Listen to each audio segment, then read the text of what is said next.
Winter 1887. The blizzard howled through the Wyoming Territory, a chilling scream that claimed lives and broke hearts.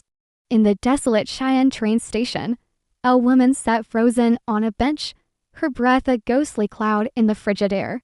She clutched a small leather bag containing her entire world, $3, a faded photograph, and a heart full of dreams as cold as the night itself. But what happened next would become the most talked about love story from the Colorado River to the Canadian border, forever changing to lives and making history in the untamed American West. The wind sliced through Cheyenne like a knife. Elizabeth Montgomery, or Libby, pulled her thin shell tighter, but it offered no defense against the bone-deep cold. Her fingers were numb, her lips turning blue. The last train east had gone, and the next wouldn't arrive until morning if the storm allowed it. Back in Philadelphia, Libby had been a nurse. She'd tended wounds, delivered babies, and comforted the dying. But then, scandal. Dr. Harrison's unwanted advances, her fierce defense with a bedpan, and a broken nose. No one believed her. Dismissed and blacklisted, she'd fled west, her savings dwindling until she was stranded in Cheyenne, turned away from the boarding house, and left to freeze. Suddenly, the sound of horse hooves on frozen ground cut through the wind's howl. A large man on a magnificent black stallion appeared through the swirling snow. He dismounted with a confident stride, his expensive leather boots crunching on the ice. When he pushed open the station door, a gust of wind followed him in. "Evening, miss," he said, his voice deep and warm, with a hint of a Texas drawl. "Mighty cold night to be sitting out here alone." Libby could only manage a nod, her teeth chattering too hard to speak. The man studied her with kind, concerned eyes. He was about 30, with dark hair and a mustache, weathered but well-groomed. "Name's Jack Thornton," he said, pulling off his gloves. "Folks call me Jack. I own the Double T Ranch about 20 miles north. Was heading home when I saw you." His gaze fell on her small leather medical bag. "Are you a doctor, miss?" he asked gently. "Nee nurse," Libby managed to say. "Elizabeth Montgomery, from Philadelphia." Jack's eyes widened.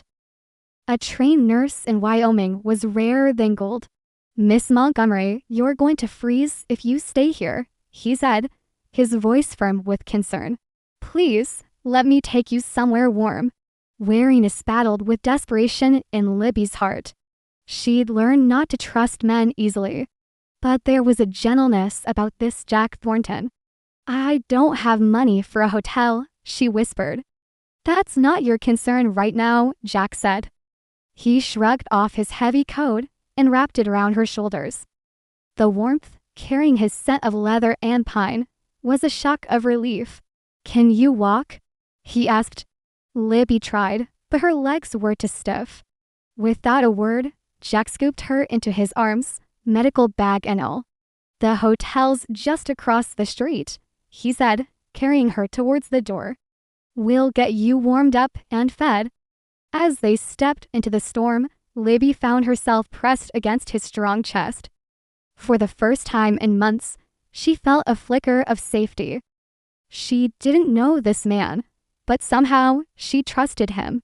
The Cattleman's Hotel was Cheyenne's finest. Heads turned as Jack Thornton strode in carrying a half-frozen woman, "Mr. Thornton, sir, what happened?" the clerk asked. "Found this lady at the station," Jack said. "I need your best room, hot food, coffee, and plenty of blankets." He carried Libby up to his spacious room with a roaring fireplace. He set her gently in a chair and tended the flames. "The hotel will send up some lady's clothes," he said, not looking at her. "Yours are damp." Soon, hot coffee and soup arrived.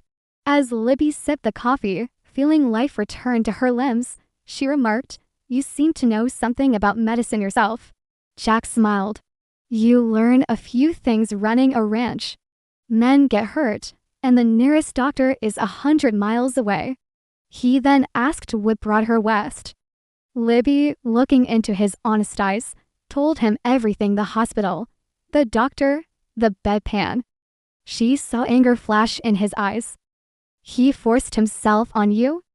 He tried to, Libby said. Jack's mouth twitched into a smile. Good for you. I hope it hurt. It did, Libby replied, almost smiling herself. But it cost me my career. It doesn't, Jack said firmly. Out here, we judge people by what they do, not by lies told back east. A trained nurse is worth her weight in gold. A maid arrived with a donated blue wool dress and boots. As Jack turned to leave her to change, Libby called out, Mr. Thornton, why are you helping me? He paused. Maybe because I know what it's like to be alone, he said quietly. And maybe because I've been praying for someone like you to come along, a healer. My ranch hands get hurt, and I've lost good men. But more than that, he turned to face her, I've been looking for someone with strength and courage.